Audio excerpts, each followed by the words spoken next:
So you're a gooba. Yes. All right. So tell us about that. It's just like extracurricular, fun socialization for our kids. Faith, it was hard for me just not fitting that like traditional mold, I guess, following Christ and like learning to read the Bible better. Gooba. I bet you're wondering what I just said. Well, don't worry. I didn't just insult you. If you want to find out what that is, you'll want to stick around. Hi, I'm Stephanie Mbathi. It can often be viewed as a given that being brought up a Christian, you would automatically follow the script. But life can be much more complicated than that black and white picture. Proverbs 22:6 is true. If you bring up a child in the way, they will not depart from it. But so is Philippians 2:12-13. We all have to work out our own salvation in fear and trembling. Our guest had to make sense of her own journey and opted to follow Christ, which isn't always the case. Even through her questions about who she was and faith, she decided to carry on the legacy that her parents left her and pass them on to her own children. And most recently, her exploration in the deeper world of trusting Christ left her with more questions and an undoubtedly deeper faith. Give a warm welcome to Renee Eddy. Hi, Renee. Hi. Well, here, let me do some quick fire questions first, Okay. just to like kind of get the ball running. So, texting or talking? Ooh, texting. All right. How about favorite day of the week? Ooh, Friday. Oh, I like that. Yeah. Embarrassing nicknames? Like you want Well, to share? My sisters always called me Nene Nunu Boo Boo Bottom. Wow. Yeah, or Nene, but it was Nene Nunu was the full name. I think we may have come up with something. Yes. All right. Well, let's ask this question. How long does it take you to get ready? Probably 15 to 30. Wow. I'm kind of quick. Yeah, that's not bad at Yeah. all. All right. Ready for this one? Yeah. Fill in the blank. Taylor Swift is Oh, overrated? overrated. Cancel. No, you're good. You're good. All right. Well, we're going to get started here. And I feel like we may be asking this too soon because we kind of left it out there. But so you're a gooba. Yes. All right. So tell us about that. Okay, Gooba was a book that my dad had me read. It's called Growing Up Born Again. Kind of when I was going through all my questioning, he's like, hey, read this book. But it was kind of a term, at least in our family, about, somebody that was raised in the church, always knowing Christ, always knowing about it, but, never having that like conversion moment necessarily, because you just always know. Just So always Gooba, know. So gooba, growing up, born again. born again. Yes. Okay, I Yeah. like it. So you clearly, speaking about your parents and having this idea, you have a legacy of faith there. So can you tell us about maybe some struggles that you've had just as an individual, making kind of sense of that legacy? Yeah. So I'm a pastor's kid, grew up in a small mountain town in California, small church, probably about 150 to 200. And I'm the youngest black sheep, probably people would call me, but I was always a little rebellious. And I think with faith, it was hard for me just not fitting that like traditional mold, I guess. I always felt like I'm not good enough to be a pastor's daughter. I'm not good enough to be a Christian. I'm always like, I have a temper. I'm, the one chasing my sister with a butcher knife, like I'm, always not like always messing up. Yes. Yeah. I just always felt like I was not fitting the mold. So it was hard because I felt like that's what God expected of me. But I think it was more myself or maybe others putting that on me. Because I had two sisters that were very sweet and kind and good. And I was the one to be like, oh, there's Renee. There's Renee. She's messing up again. Oh.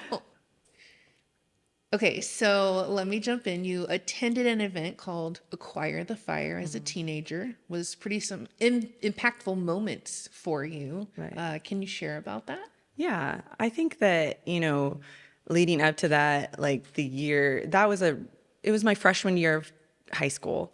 And I think that junior high was like a rough time. And I think like leading up to that, I had had some like probably more of my rebellious times. And I felt like God was probably chasing after me, kind of softening my heart. But I went to this Acquire the Fire, and yeah, it was just super impactful. It kind of like hit me like, I need to make this choice for myself now. Like, I need to accept, Jesus, to want to live for him, not just like going under my parents' wings, and I wanted to change. Like, so I felt like when I went there, and I had been to other ones before because, I'd been to lots of things, but that particular one when I was 14, just like, it was like, are they talking directly to me kind of thing? It was like Yeah. one of those moments where I was like sweating, feeling like okay, this is for me, Yeah. like changing my life. So That's amazing. yeah. So you were in high school going to events there as a teenager. Yeah. You kind of got to a spot where you were like, okay, let me make this real for me, right? Right. So now you've taken off and you've gone to college. Yeah. Yeah. You met your husband there, and you spent your early work years in LA. Is LA, that yes, right? right. Yeah, we moved from San Diego, where we went to Point Loma at Nazarene University. We lived there about 6 or 7 months, and then we moved up and into the LA area. And we both had probably our toughest like work because we both, went to public school and, but being, we were both smaller towns, and then going into like big LA, we were just like exposed to like everything. Yeah. And it was kind of a eye-opening experience working with all different types of people. And I just learned a lot about myself and what I didn't want to be, I guess. But I was also very thankful that I didn't like start there at 18, because I felt like, going into college, I grew a lot, Yeah. maturity wise, but spiritually stronger, because there's a lot for everyone. There's just, it's everywhere. And living in LA and working was, yeah, very eye opening. Yeah, I would Yeah. imagine. So you have met Dan, you're married, you're working in LA. Did you have kids at this point? We did not have kids for about 4 years. So we were married and living there. We were a part of a church, and we were a part of this really great young marrieds group where there was like 10 other couples that were all like our same age. And yeah, I would point to that group as like one of the bigger like pinnacles of like spiritual formation growth. Like we had like the wives would meet, and then the men would meet, and then we also met together on Sunday mornings. So we had like a Sunday school class. But like I had a leader, an older lady that was the women's leader that just, I think, was just really a point of like spiritual growth, like diving into like really hardcore Bible studies and like being a better wife and person, and following Christ and like learning to read the Bible better than I had. So that was a really good time for us. And I think that, yeah, it's like steps that led up to everything. Like if we hadn't had that and then became parents first too, like it probably would have been a different story. Because I don't think Dan and I really fought that much until we had kids. Ah, If we had kids first yeah. and not gone through this like training of like, spiritual guidance, like I just felt like God's provision in that was like, it grew us so Yeah. much. That's awesome. Yeah. So you have your own kids and they're homeschooled, is that correct? Yes. Yeah. Okay. And at what point did you begin homeschooling them? Was it It was from the right beginning? about, no. So the older two went to second grade, and when we lived in Carmel, and they, right around COVID, it was kind of, I think a lot of parents were like, when you brought them home and you actually had to do it, you're like, oh, well, I can do this. Like not everybody could, but like, I think it was a lot of people did start homeschooling at that point because you're like, oh, like, Yeah. I like this, like Fit into your life. fit into our life. And, you know, I like how it works for our family. Yeah. So COVID is really kind of the event that brought you to homeschooling. You got into a co-op, is that correct? Right. Yes. Okay. Yeah. So we moved up here. I think COVID. A lot of people moved during or around COVID. I think we realized that we wanted like more space and land, so we bought land up here. And so there's a co-op that we had joined.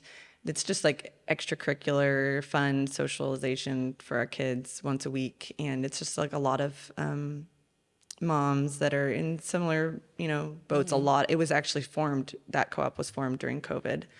And yeah, so it's just like a lot of moms, it's a Christian co-op, and we have some Christian classes, some not, but you know, it's just a great place of fellowship and hanging out. Yeah.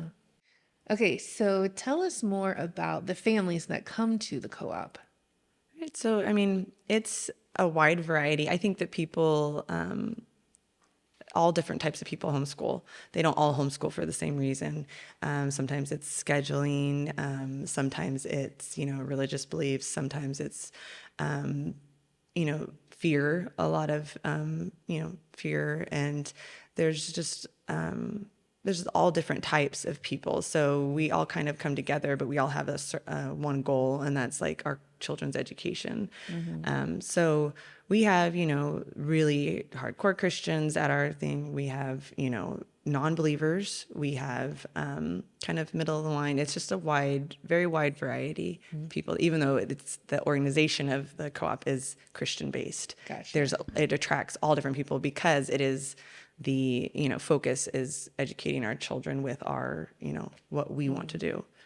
And have you made friends with some of the other families that are there? You spend time together? Right. Oh, yeah. And we have a lot of field trips and play dates outside of there. So we spend a lot of time together, just even outside or at each other's homes. It's a really close-knit group. Okay. So you've got just a variety of people that are coming to your homeschool co-op. You're spending time with them. Have you come across families that are not Christian or? Oh, yeah, for sure. Yeah, there's several families that, you know, they just want to be a part of or maybe they were raised Christian or Christian homes, especially in the Midwest. I feel like that's pretty common. Like they're raised, but they don't do it themselves, but they want to be in an environment that's like this safe place. So yeah, we're kind of all friends. So I wouldn't say I'm not friends with anybody, but we're all kind of like connected for sure. So you have kids, and Christ is the center of how you and Dan raise them. What's the approach to the unsaved, the people that you're spending time with at co-op but aren't necessarily saved? Right. Yes. Yeah. So I think for me, we have, you know, it's just an easy friendship. Like they're very nice people, you know, and I would say I'm probably a little bit more timid, I guess. Whereas I know my son Isaac, he would say to me like, Mom, we need to invite these people to church. We need to I've invited their kids to church. You need to invite their mom to church. And I'd be like, yeah, okay. Yeah, I will mention it. But it's just that fear of like, oh, are they going to get mad? Or, it's just, I don't really have in my realm of influence, like a lot of people that are not saved. So it's like when I come across it, it's a little like intimidating, I guess. It's like, I don't want to, misstep or hurt their feelings. But Isaac would always be like, Mom, you got to do this. Like, this is life or death, kind of thing. And, it convicted me a lot of times, but also I didn't do anything. So Isaac's kind of focused in on this. Does that help you to It does give a little bit of extra? Right. It does. I mean, it's there because you're also trying to be like a role model to your kids, even though maybe they're better than you in a lot of ways. So he would be inviting, kids to church, but then, he'd be like, well, you really need to invite the mom. And I'd be like, well, that's true, but I never did. So it was just always in the back of my mind, though, like when I would talk to, different ones there, I would think like, I should say something, I should invite them, but I just never did. So really kind of drawn to her, have her on your heart. Yes. Okay. Yeah. One mom in particular that, I was closer to, definitely I would always think about it, because you can just see like the hurt or the need for Jesus, and I feel like I could sense that she was, longing, for something, but I was held back by my own, insecurities or scared, that I would hurt her feelings or, upset her in some way. So was there something that kind of pushed you into like, let me go ahead and take that step, let me connect? And yeah, so with the fast at the church, I'd said like I don't really have like a huge realm, so I was like trying to find 3 people that I could like pray for, and she was the first person that I wrote on the list, one of my friends there, and I was like, okay, I'm gonna pray, and I wanted to take the fast because Jesse's sermons were really great, and I just never realized how much scripture, like I read over it so many times, like the fasting part, fast, and I was like, oh yeah, it's in there a lot, and I had done some fasts before, like in college for different things, so I decided to really take it seriously and fast and really pray for these people. And I did like a sun up, sundown fast.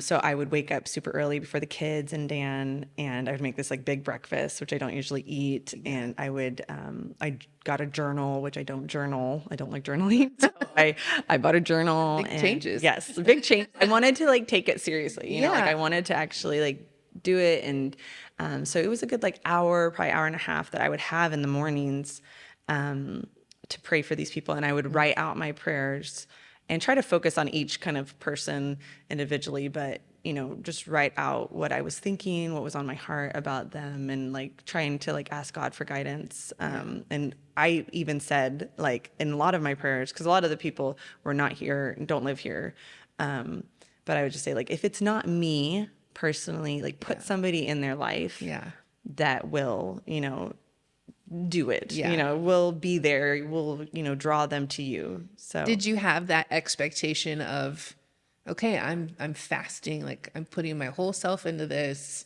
is gonna work? No, I didn't. I feel like I'm just a very cynical, skeptical person. And faith is difficult. Faith is one of those things that is like, it's a growth part, but also, it's faith in the unseen. Faith is like the belief in the unseen. So it's like you're doing it, and there was still that like, I'm doing this, God, I'm trusting. I guess the trust was there. The trust in God was there, but I wasn't like holding out hope too much that like, I'd be like, I'm doing this because I'm trusting in God's faithfulness, and maybe it will happen and maybe it won't. But yeah. So did it kind of look like, okay, I'm here and I'm fasting and she's over there. Like, did you evangelize to her, like speak specific to her, or just like, I'm fasting? Well, and actually during the time, because I think it was around Easter, right? So during the time of it, we were on a break from co-op. So like, I didn't actually see her during that time at all. Okay. We were break from that, and I'm not like, we're friends, but I don't even think we have each other's numbers. Like we're like acquaintances, but we're not like super close, but like we chat and talk, and and so she'd just been on my heart, and to pray for her and her family, because Isaac is friends with her son too, and he would just always be like, they don't go to church, Mom. They don't, like, that's really sad. Like, it was just sad for him, and be like, it is sad, but also none of my business. How you get into that mind frame, like, oh, that's sad for them. But it's so during the fast, I was like, I need to be intentional, Yeah. like, about this. The reality of reality. what Isaac was pushing on. Right. This is life or death. Yes, life or death. And it's so, with kids, it's like much more like black and white, which, that childlike faith, it's like, and it is, but it is though. It is black and white, really. It's not this gray area. It's black and white when you really stop and think about it, salvation, life or death. But it's also, you're in this like world of like, I don't know, like, is it? Is it? Like, but I'm going to be uncomfortable, kind of thing. So getting out of the fast was even uncomfortable for me, just like eating. I know it sounds horrible. Eating that early in the morning, like a big breakfast to last me all day, was just like really like, I told Dan, I was like, this is hard. Like, not just waking up. The waking up part was easy, but like trying to like eat and do that, like, and then sit down and focus. Because a lot of times when you're praying, and journaling for me especially is like, I'm scatterbrained. I'm everywhere. Like, like, so the focusing in on it and just being that intentional was a sacrifice. But it was, the life and death, I guess, became so much more real in those moments. Like when you're praying and you're reading the Bible and you're like, this is important. It's not like, it doesn't get set to the back burner like it so often does in our everyday life. Like, like, oh, they should be saved. Like, somebody should go talk to them. Somebody should do that, Somebody should really think about that. Yeah, somebody should think about that. Well, it sounds like you were that person, right? So you're fasting, you're praying. Right. And but I still didn't talk to them. you didn't talk to them, but you were doing the journaling. You were doing it. Right. And then she reaches out to you. Right. Yeah. So after about a week or so after the fast ended, I kind of like, ended it. But it did spur on like a good, like, I still like wake up early and do my devotionals, which I hadn't been doing. I feel like it still spurred on this like routine that was good, which I loved. Yeah. And I'm still doing. So but she messaged me on Facebook and out of the blue, because like I said, like, we don't necessarily talk. Like, we talk at co-op and we talk but at events and stuff, but we don't talk all the time. So she had, messaged me on Facebook and said that when we were fasting, I mean, she didn't say when we were, because she didn't know, but like, it was when we were fasting that they had gone to this outdoor survivalist camp and got saved there, and her and her husband. And it was kind of like, she said she felt like God had been chasing after her. Wow. And she and her husband, they had got baptized, and at the camp. No, they came back, and the pastor that led the camp came up here actually. Oh, wow. And they had like their family there and stuff. And so it was just like awesome. But it was also like, I was like really shocked, like genuinely, like, because I didn't, those expectations, it's like I'm following through with it, but God works, and it's still that feeling like you read Bible stories and you're like, wow, that's so cool. Or like, even like I've heard stories of my grandparents, my great grandparents, like, and I have seen people like being raised in the church that have been, drastically changed, or, God moves and stuff. But it's like when it happens and God is like working through you in a way that like you didn't expect, and you kind of were just like, I feel like my faith was like the smallest mustard seed. It was the smallest. But I was doing it. And I think that faithfulness of doing it, God like took, and he was like, I'm going to do something amazing with this. So it was just, it was cool. I was just genuinely shook. Like, so now you feel like, I mean, you talk about like looking at the Bible, reading these stories, right? And that's them. That's someone else's story. Right. Yeah. But now Renee, you like detach yourself from it. Yeah. But now Renee is a part of the story, right? Like, God is using you in his big story. Right. That's amazing. Yeah. It's kind of crazy. And I feel like, it's like, the Grinch's heart grew. It's like your faith grew. Like it grows like a little bit. You're like, oh, like God. And I know it's like, it could just keep growing. It's like bigger and bigger. Like, God is so faithful and so much bigger and he just can do so much with just a little, like, faithfulness. I love that. So it was cool. It was awesome. So you've started out with some doubts, some skepticism, and now you're seeing prayers answered, fasting working, what would you say to, another Christian who maybe has that same sort of, I don't know about Right. this? I think what this has taught me, if anything, is that God doesn't require grandeur. Like it doesn't have to be like huge. I felt like what I did was just be faithful to try to do this fast because God says it in the Bible. And so I was like, okay, I'm going to do this. I'm going to do it for real. So I think it was just like faithfulness, like little things. Same with like raising your kids or, your walk, your marriage, anything. It's like the little things that really add up that count. It's not the big things that really make a difference. It's the little everyday things. And I think that's what God kind of, he took just like little things and made it big and changed he changed somebody's life, And I think that's just amazing that it doesn't have to be big. Yeah. Yeah. So, Renee, do you see fasting in your future? Definitely. Yes. I think that it's going to be a part of our life. I think it's one of those things that it's like setting aside, doing it in a big reset. It's almost like a cleanse, I feel like, it's like a reset of your spiritual life. Faith is the outward appearance of what you believe inside. This is not to say that you're not scared or skeptical. I think it means believing God even when you are afraid.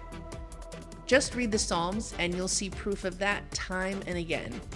Choosing to act on God's word even when you may harbor a little doubt. And the result is almost always a deepening of your faith. Thanks so much, Renee, for your opening up about your life with us. Next time, we'll talk to Aaron Cook about his journey. I hope you can join us.